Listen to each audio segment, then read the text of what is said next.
Bismillah ve salatu ve selamu ala Resulillah ve ala alihi ve sahbihi ve men vala. Celaleddin As-Suyuti rahmetullahi aleyh'ninki Halifler Tarihi namlı kitabıda bugün Abbasilerin 9. halifesi El-Vasık Billah, yani ismi Harun, lakımı El-Vasık Billah degenmiş 9. halifeninki hayatı bilen tanışıp çıkvatımız. Bugünkü bu derste Yemen'ninki Ezd kabilesi boğan bir şeyh Vasık ve Vasık'ninki şu vaxtdaki ordu saray ölümas boğan İbn Abi Duatqa karşı bu delil ispat münazirde yeni etip demde. Nurgun ölümalarınki deyişçe Vasık'ninki huzuruğa bir adam keltirilipti de. Keltirilgeni yaman köp.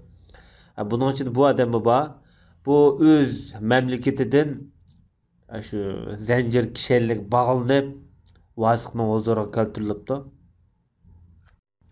Sarayga kirse İbn Abi Duat şu yerden Ahmeydan'da ba. Bu kişilik adam depti. Ondaqda sizler muş kişilerini üzerine davet kılıp çakırıvatkan muşu fikir karşыңlar hakkında bana dep beringlar yak deppe dep İbn Abi Duat'a sual taşlaptı. Çünkü İbn Abi Duat Kur'an'ın mahluk degan qarashni en küçük teşvik qilgan saray uleması şu vaqtida. Bu işini Peygamber Aleyhisselatü öz hayatida bilemdi, bilip durup kişilerini nimişqa davet qilmadi yoki bilmemdi depti de İbn Abi Duat cevap verip biletdi depti. Demekçi bu bu şeyhniki bilgen bo'lsa nimişqa davet qilmaydi Rasulullah demekçi. Yani Kur'an mahluk bo'lsa sizlarning nazaringiz bo'yicha Kur'an'ın mahluk ekanligini Resulullah bilip de bilmey. Eğer Resulullah bilmeydi dese bu yanılıdı. Biletti dese yani yanılıvatıdı. Biletti. Bundan sonra Resulullah demiş ki buna davet kılma dedi. Şundan bu adam yani mundaq depti. Peygamberimiz bilip durup kişilerin ona davet kılıp teşvik kılmaptı. Resulullah için bu yolluk olaptı. Sizlerge demiş ki bu yolluk emas emse. Depti de şundan ravi deydi o rivayetçi. Bular hemmesi mağlup oldu. Vasık qaqlab külüp ketip ağzını tutulap öysü kirip ketdi. Put kolunu sozup mundaq dedi.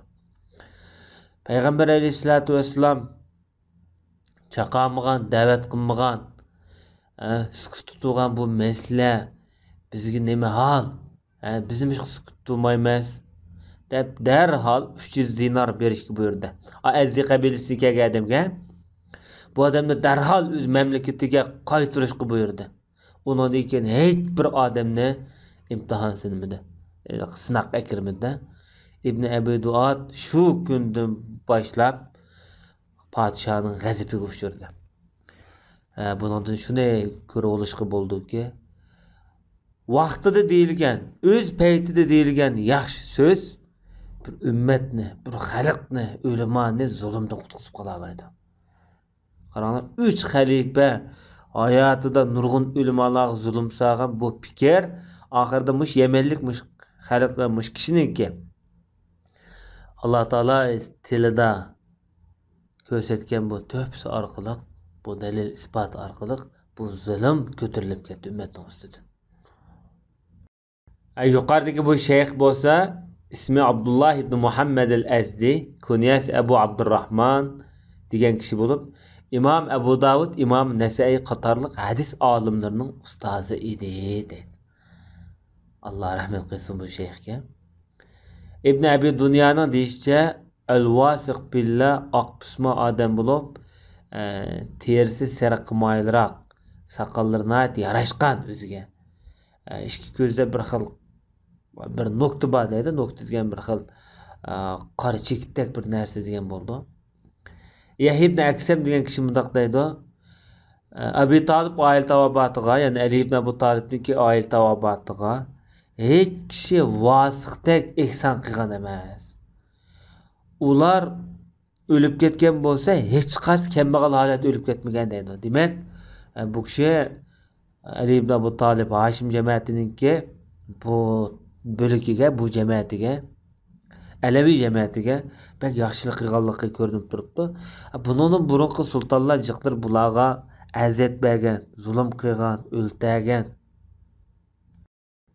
Endi Vosiq Billaniki endi sevimlik, yaqimlik xislatlardan bir qism ulamolarning deyishicha Vosiq adabiyot jihatdan komil, she'ri yaqimliq odam bo'lib, o'ziniki Misr tarafdan hadiya qilingan bir xizmatchisini to'liq yaxshi ko'radi dedi.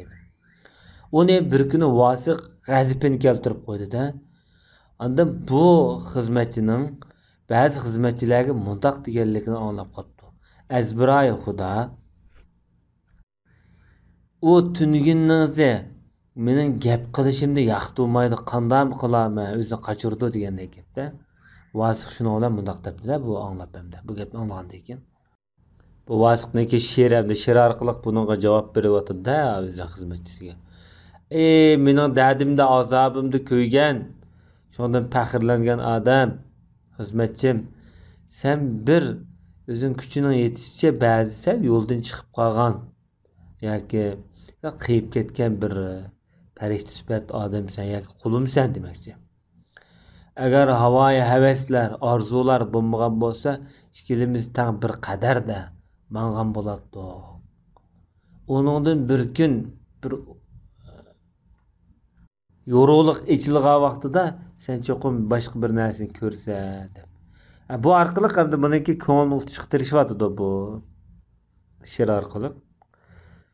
Hamda yana birisi Vosiqniki o'zining xizmatchisi Mahaj yoki Muhaj haqida degan bir she'ri. Bu she'rning mazmunini tunishib chiqayli. Mahj bo'lsa odamning qalbini, ruhini egallab oladi dedi. Tabiiy qarashlari bilan, qora ko'zlari bilan. Qomati go'zal, odamning qalbini o'g'irlaydigan. Nəhayət to'lim go'zal, ovoz bekmi yaqimliq. Odam buning shunday qaragan vaqtida hargiz nazarini boshqa yerga burayolmaydi. Tabii bundan keyin bu orqali ham nəhayət yaqimligi, ovozning yaqimligi, xushnavoligi, chiroyining go'zalligi sifatlagan bu she'r orqali. İmam Sovli rahmetullohi alayhi deyishicha, Vosiq billah Ma'mun al-Asg'ar, yani kichik Ma'mun deb atalgan. Chunki bu fazilatli, yaxshi, adab axloqliq bo'lg'ishqa. Ma'munning o'zimi buni kichik vaqtida o'zining ballardan bakrak char ko'rgan, hurmat qiladi. Vosiq hamma narsani biladigan odam edi shu vaqtida. Deydi. Tog'isi bo'ldi-da uning ustiga. Ham bu shoir, bu xaliflarning ichida bunday naqshini yaxshi biladigan, ovoz yaqimliq, uning ustiga bunday muzik ijod qila oladigan, har xil ovozlarda, ohanglarda naqsh o'qiy oladigan, o'zdek ovoz purqiva odam edi.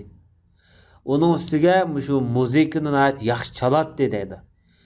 She'rlarni, arablarning burungi tarixlarini bilan biladi bu odam. Fazlul Yazidi degan odam shunday deydi. Abbasiylar xalifalarining ichida she'rni Vosiqdek ko'p biladigan odam yo'q. Uning uchun boshqalar savol tashlabdi-da, Ma'mundimi bakrak bilamdi desa, ha dedi. Ma'mun arablarning ilmini, burunqilarning ilmini, tibobat, logika, ilmi nujum qatorliq ilmlarni bir-biriga aralashtirib qo'yadi. Vosiq arab ilmini hech narsaga aralashtirmaydi deydi. Bunlar demakchi bo'lg'ini, Ma'mun ko'p manbalik ilmlik bo'lishi bilan mashhur. Masalan, Yunon falsafasi deymiz, tibobat, mantiq, turli ilmlarni hammadan biladi-da. Ammo Vosiq bu arabga munosabatli, arab adabiyotiga, arab she'riyatiga, tarixiy munosabatli ilmda alohida gavdalik, farqli qildi. Yazidul Mahlabi deydi, Vosiq ko'p yeydigan odam edi deydi. İbn Fahmi yana shunday deydi, Vosiqniki oltindan shundoq bir ba'zi taqsivati deydi. 4 parchadan tarkib topganda bu. Bu ham bakiliqi yo'g'on ba'zi taqsi deymiz, hozir biz kichikroq bo'lib qolibdi. Bak yo'g'on ham qozondek cho'ng taqsilarda hamda. Buning har bir parchasini 20 odam ko'taradi deydi. Bunun hemmisi yürüşlük taksiler. Yoğan, kichik degende. Her bir bazı taksiler bir yoğan bir yürüşü. Kichik qaçılarni, telengilarni, onundan başka ayırım tamak tutmaydigan bala taksiler var. Şunundan terkib topganda hemmisi altın. İbn Abi Duat Padişah Vasık'tan soraptı dedi. Bu çeklengen İslam dininde bunun bir tamak yemisiniz degendeyken bu ustazdın gibini anlap bunun hemmisini çıkışık buyurgan. Çıkıp sundurup etken. Ahire bu altınını Beytel Mal devlet maliyesi ötküzüp bergen dedi. Ve sallallahu ala nebine Muhammed ve ala alihi ve sahbihi ecma'in.